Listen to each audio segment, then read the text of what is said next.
Hello दोस्तों, कैसे हो आप सभी। आई होप आप सभी बहुत ही बढ़िया होंगे। तो ये 2024 के लिए मैं स्ट्रेटजी बना रहा हूँ। लास्ट 50 डेज बचे हैं, आप सभी को पता है एसएससी जीडी में। तो भाई किस तरीके से मेहनत करें कि हमारा स्कोर लगभग 150 प्लस हो जाए एसएससी जीडी में। आप सभी को पता है कि दिन पे दिन कंपटीशन कितना बढ़ता जा रहा है। भाई लगभग 50 लाख तो फॉर्म पड़ जाते हैं एसएससी जीडी में, और इतना ज़्यादा कंपटीशन है। इतनी मतलब इतना ज़्यादा स्कोर करने के बावजूद भी बहुत सारे बंदे सिलेक्ट नहीं हो पाते हैं। और अगर आप अच्छा स्कोर करोगे तभी जाके आप मतलब संतुष्टि से बैठ पाओगे घर पे, बिगड़ चिंता के कि मेरा सिलेक्शन फाइनल हो सकता है। तो भाई हमें यहाँ पर 10 से 12 घंटे डेली मेहनत करनी पड़ेगी। और अगर आपको अच्छा स्कोर करना है तो इस वीडियो को पूरा अंत तक देखना। आपके मन में ये क्वेश्चन आ सकता है कि भाई हम क्यों फॉलो करें इसे। तो भाई इसे फॉलो इसलिए करो क्योंकि मैंने भी अच्छा स्कोर किया है और मेरे को एक्सपीरियंस है। मैं अपने एक्सपीरियंस से बताने वाला हूँ। बहुत सारे बंदे वीडियो तो बना देते हैं पर लोग ये नहीं बताते कि किस तरीके से फॉलो करना है। बहुत से बंदों को पढ़ने का तरीका नहीं पता होता, मतलब वो रेट रेस में लगे हुए हैं, बस पढ़े जा रहे हैं, इम्प्रूवमेंट नहीं आ रहा है, उसको एनालाइज नहीं कर रहे। तो इन चीज़ों को, सारी चीज़ों को मद्देनज़र रखते हुए मैं इस वीडियो को बना रहा हूँ। आपको ये वीडियो पूरी देखनी है। मेरा स्कोर भी देख सकते हो, ये मेरा स्कोर था 2023 की वैकेंसी में। बट मैं मेडिकली अनफिट रहा तो इस वजह से मेरा सिलेक्शन नहीं हुआ, वरना मेरे को सीआईएसएफ मिल जाती अपने यहाँ दिल्ली के हिसाब से। बट आपको टारगेट करना है 150 प्लस। तो अभी मैं हर सब्जेक्ट वाइज आपको प्लान बताने वाला हूँ, किस तरीके से पढ़ना है। टाइमिंग भी बताऊंगा कितने घंटे पढ़ना है, क्या क्या इंपॉर्टेंट चीज़ उस सब्जेक्ट में फॉलो करनी है वो भी बताऊंगा। अगर आपने ये चीज़ फॉलो की तो मैं गारंटी लिख के देता हूँ कि आपका स्कोर इम्प्रूव होगा और आप आज जिस स्टेज पे हो उस स्टेज से बहुत आगे जाने वाले हो। तो ध्यान से इस वीडियो को फॉलो करना। चलिए स्टार्ट करते हैं। तो गाइज हिंदी में क्या करना है। हिंदी में जो आपको, अगर आपके पास नोट्स हैं तो आपको नोट्स फॉलो करने हैं, और अगर आपके पास नोट्स नहीं है, अगर आपके पास नोट्स नहीं है तो रॉ की आरडब्ल्यू की बुक हो या कोई भी और बुक हो उसको फॉलो कर सकते हो। आपको पता है क्या क्या चीज़ें आती हैं। कुछ ग्रामर्स के चैप्टर्स आ जाते हैं, जैसे संज्ञा, सर्वनाम, क्रिया, विशेषण, ये चैप्टर आ जाते हैं। और वोकैब आती है, जैसे विलोम शब्द, पर्यायवाची शब्द, तत्सम तद्भव, मुहावरे, लोकोक्ति, ये सब चीज़ें आती हैं हिंदी में। और हिंदी एक ऐसा सब्जेक्ट है कि इसमें हम लोग अच्छा स्कोर कर सकते हैं। तो इसके लिए क्या करना है, आपको डेली 40 मिनट वोकैब करनी है और 20 मिनट ग्रामर के चैप्टर रिवाइज करने हैं।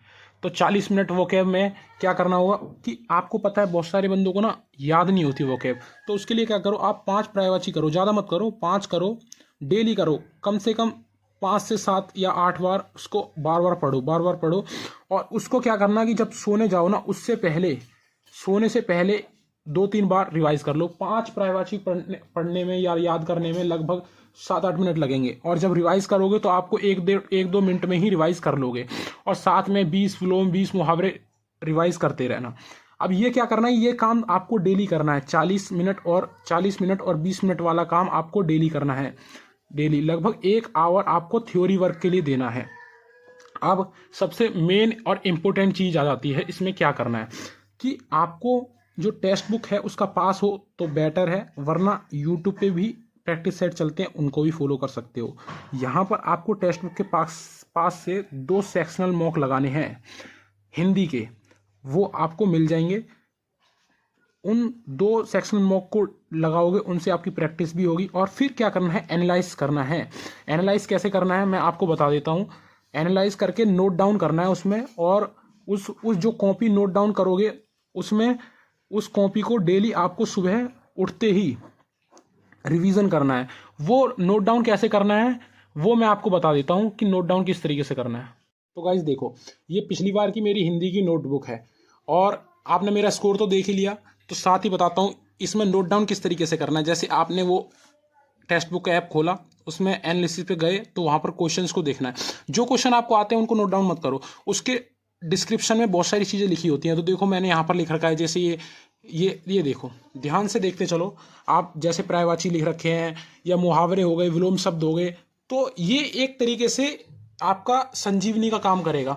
ये जब आप बार बार रिवाइज करोगे तो आपके मिक्स्ड क्वेश्चन रिवाइज होते जाएंगे। मिक्स्ड क्वेश्चन याद करने से क्या होता है ना कि हमारी सारी चीज़ें रिवीजन में आती जाती हैं। तो इस तरीके से ये आपकी 8-10 पेज की ना ये एक तरीके से नोटबुक ऐसे शॉर्ट नोट्स बन जाएंगे कि आप लास्ट टाइम में अगर इनको भी रिवाइज करके जाओगे तो बहुत अच्छा परफॉर्म करोगे। तो यही होता है एनालिसिस, इसी तरीके से पढ़ा जाता है। तो गाइस इन नोट्स का ये मतलब नहीं होता कि भाई ये हमें सजा के लिखने हैं या किसी भी तरीके से लिखने हैं। आप देख सकते हो मैंने किस तरीके से लिख रखे हैं। आपको सजावट नहीं करनी, आपको अपनी लैंग्वेज में लिखने हैं और आपको मेन मेन चीज़ें लिखनी है। आपको वो जो क्वेश्चन है वो पूरा नहीं उतारना। यही चीज़ें होती हैं जो इंसान को बेहतर बनाती हैं, कि आपको क्वेश्चन पूरा नहीं उतारना, केवल उसके जो मेन मेन पॉइंट्स हैं उनको उतार लो। जैसे कि मैंने विटअप दरख्त, वृक्ष, पेड़, दुर्म ये लिख रखा है, पुष्प का लिख रखा है। उसी तरीके से जब आप 8-10 पेज ये आपके कंप्लीट हो जाएंगे, आप इन्हीं को बार बार सुबह रिवाइज करो और जो प्लान मैंने आपको बताया है उसको फॉलो करो।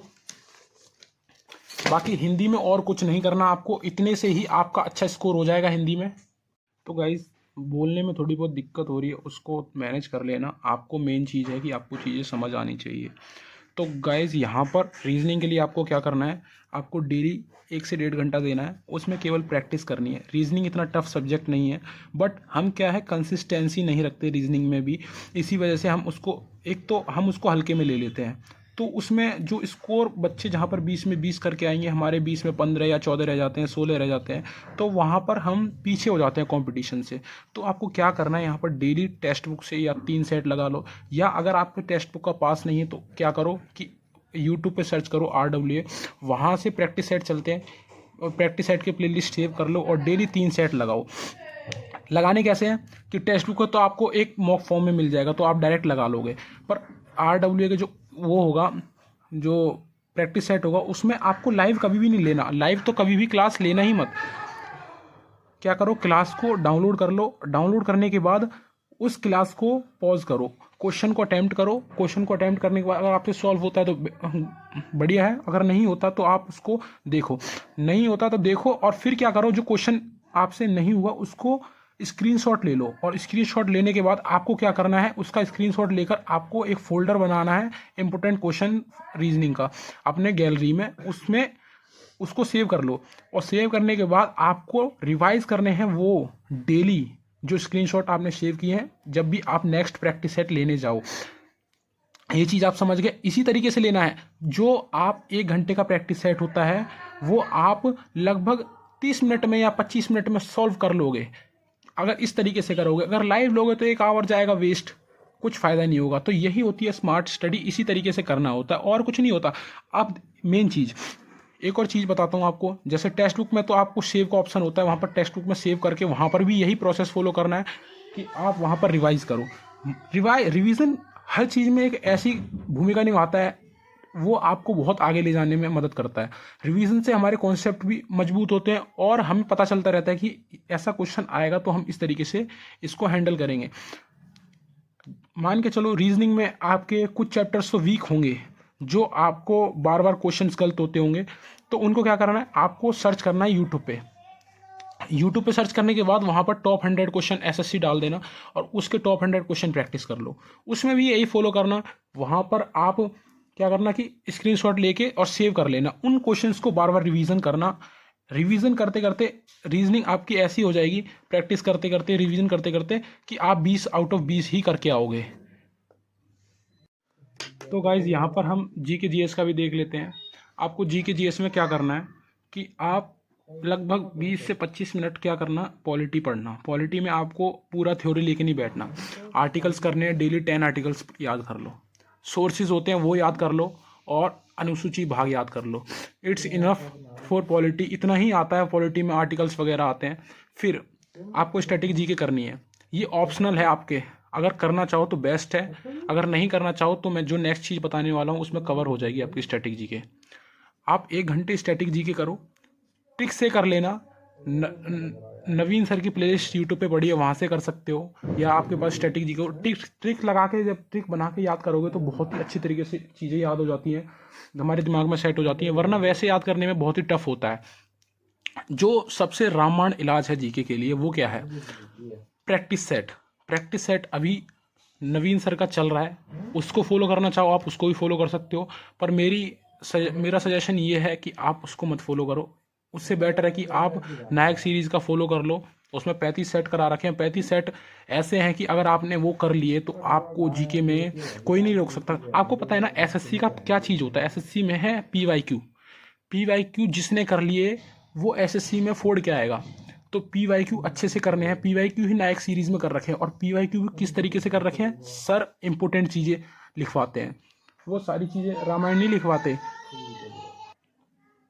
तो बुक्स में तो बहुत सारी चीज़ें होती हैं, अनइम्पोर्टेंट भी होती हैं। उतना टाइम नहीं है, 50 दिन में हमें यही चीज़ करनी है कि आप नायक सीरीज़ को अच्छे से रिवीजन करो, अच्छे से लर्न करो। तो बहुत सारे बंदे बोलते हैं कि भाई हमें प्रैक्टिस सेट याद नहीं होते। तो इसका भी मैं इलाज बताता हूँ आपको कि पहले तो आप प्रैक्टिस सेट के PDF टेलीग्राम से मिल जाएगी। आप 35 सेट को प्रिंट करवा के निकलवा लो। लिखोगे बहुत टाइम जाएगा, प्रिंट करवा के निकलवा लोगे। उसके बाद प्रैक्टिस सेट की क्लास लेना। क्लास लेने के बाद धीरे धीरे उस चीज़ को समझना कि क्या लिखा है। उस फिर एक बार रीड करना। रीड करने के बाद उसको याद करने की कोशिश करना। 2 से 3 बार पढ़ना, बार बार पढ़ने के बाद आप क्या करना, उसको ना आंखें बंद करके रिकॉल करने की कोशिश करना। एक बार जब आप ऐसे कर लो, फिर दिन में एक बार रिवाइज कर लेना। और जब भी आप सोने जाओ उससे पहले एक बार ज़रूर रिवाइज करके सोना। और जब नेक्स्ट प्रैक्टिस सेट करो तो जो पहला प्रैक्टिस सेट है उसको रिवाइज करके ही नेक्स्ट पे जाना। तो इसी तरीके से आपको सारे प्रैक्टिस सेट करने हैं। जब आपके 10 प्रैक्टिस सेट हो जाएं उससे पहले आप 9 को रिवाइज करके ही 10 पे जाना। तो इस तरीके से आपको ये रिवीजन करना है। और अगर आपने ये प्रैक्टिस सेट अच्छे से कर लिया तो आपको और कोई चीज़ करने की ज़रूरत नहीं है। आप करंट अफेयर्स को एंड टाइम में एग्ज़ाम से 10 दिन पहले सोनवीर सर टॉपिक वाइज कराते हैं, वहाँ से कर लेना। टॉपिक वाइज करंट अफेयर्स कर लोगे, कुछ ही मेन टॉपिक्स आते हैं और 2 ही 3 क्वेश्चन आएंगे करंट अफेयर्स के। आपने मेन चीज़ ये है, आपको ये चीज़ अच्छे से फॉलो करनी है तो जीके में आपका बेड़ा पार हो जाएगा। अब लास्ट जो कि सबसे इम्पोर्टेंट पार्ट होता है किसी भी एग्ज़ाम का सिलेक्शन लेने के लिए, बहुत सारे लोगों की सबसे बड़ी प्रॉब्लम भी यही सब्जेक्ट है, मैथ्स। मैथ्स में क्या करना है? बहुत से लोगों का सिलेबस कंप्लीट नहीं हुआ होगा, बहुत से लोगों का सिलेबस कंप्लीट हो गया है बट स्कोर नहीं हो पा रहा है। तो सारे सॉल्यूशन मैं इस वीडियो में देने वाला हूँ, एंड तक देखते रहना। तो भाई जिसका सिलेबस कंप्लीट नहीं हुआ, अब टाइम इतना नहीं है कि आप पूरी वीडियोस लेक्चर्स कंप्लीट करो। सबसे बेस्ट होगा कि आप वन शॉट देखो। आपने थोड़ा बहुत तो पढ़ ही रखा होगा, वन शॉट को अगर आप 4 से 5 बार भी कर लेते हो तो कोई बुरी बात नहीं है। आपको पता है क्या कि जो कंप्लीट सिलेबस का जो कोर्स होता है उसमें बहुत सारी चीज़ें इररिलेवेंट भी कराई जाती हैं, मतलब कराई तो जाती हैं पर जो वन शॉट के लेक्चर होंगे ना उसमें सारी चीज़ आपको इम्पोर्टेंट ही मिलेगी, जो कि बार बार क्वेश्चंस एग्जाम्स में आते हैं। उन्हीं क्वेश्चंस को इंक्लूड किया जाता है वन शॉट लेक्चर में। तो आपको क्या करना है, आदित्य रंजन की प्लेलिस्ट है, राहुल तेवतिया सर की प्लेलिस्ट है और दीपक भाटी सर की प्लेलिस्ट है। आपको जो भी सर अच्छे लगते हो उनकी प्लेलिस्ट आपको देख सकते हो। राहुल तेवतिया सर की डीपी कांस्टेबल की प्लेलिस्ट है, उन्होंने वन शॉट कराए थे। दीपक भाटी सर ने अभी कराए हैं वन शॉट जीडी के लिए, और आदित्य रंजन ने सीजीएल के लिए कराए थे। तो आप यहाँ से क्रैश कोर्स कर सकते हो। अब आते हैं मोस्ट इंपॉर्टेंट पार्ट पर कि आपको क्या करना है। देखो लोग ना इसी चीज़ से भागते हैं, प्रैक्टिस से। मैथ्स में कोई लर्न करने वाली चीज़ नहीं है, चीज़ को समझने वाली चीज़ है। और जितने बार आप क्वेश्चन से गुजरोगे, क्वेश्चंस को बार बार रिपीट करोगे तो आपको क्वेश्चंस की लैंग्वेज समझ आएगी।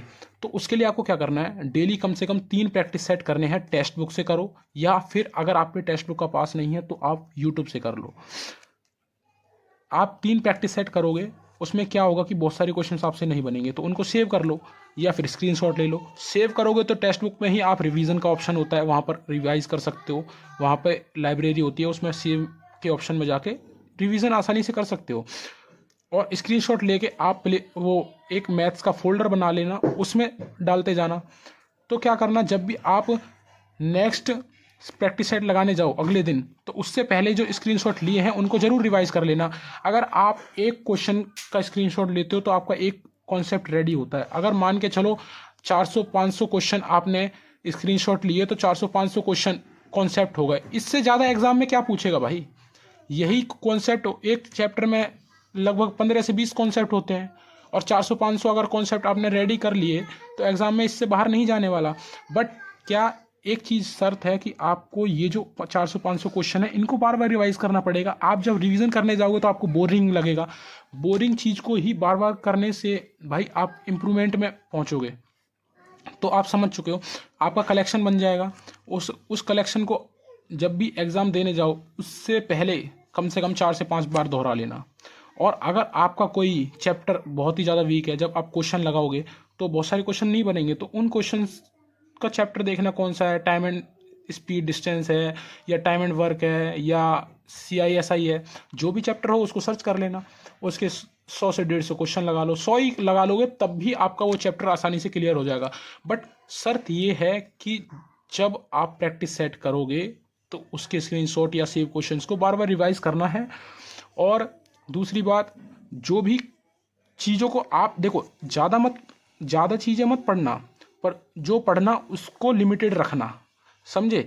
अगर आप आदित्य रंजन से वन शॉट देख रहे हो तो आदित्य रंजन से ही देखना, उसके वन शॉट को ही 2-3 बार कर लेना, या ये चीज़ समझ जाओ। तो यही मेरी स्ट्रेटेजी थी, यही मेरा प्लान है, इसी चीज़ को मैं भी फॉलो करता हूँ। और आपको पता है रीजनिंग मैथ्स में ना प्रैक्टिस का खेल है। आपको मैं दिखा देता हूँ अपनी कॉपी, ये देखो, ये केवल प्रैक्टिस का खेल है। मैं भी खूब प्रैक्टिस करता हूँ, दबा के 100 से 150 क्वेश्चन लगाने की कोशिश करता हूँ। तो प्रैक्टिस जितनी, मैं अब अपने जो नोट्स वगैरह हैं उनको नहीं देखता इतना। वन मोर थिंग, आपको मेंसुरेशन में बहुत ज़्यादा दिक्कत आती होगी, तो उसके क्या करना, फॉर्मूले नोट डाउन कर लेना और उन फॉर्मूलों को ही बार बार रिवीजन करना। डेली जब भी उठो तो स्क्वायर, क्यूब, टेबल्स, फॉर जो आपके परसेंटेज का चार्ट होता है और फॉर्मूले, इनको डेली रिवाइज कर लो 15 मिनट। और जब आप फॉर्मूले लर्न कर लोगे ना मेंसुरेशन के, तो आपके एक भी क्वेश्चन नहीं छूटने वाला। और बाकी आपको मैंने सारी चीज़ बताई दी। तो वीडियो कैसी लगी कमेंट में ज़रूर करके बताना, मेहनत ज़रूर लगी है इस वीडियो में, तो कमेंट कर देना। कोई भी डाउट हो उस डाउट को भी कमेंट में कर देना, मैं आपके डाउट्स पे वीडियो बनाने की कोशिश करूँगा। मिलते हैं नेक्स्ट वीडियो में, तब तक के लिए धन्यवाद।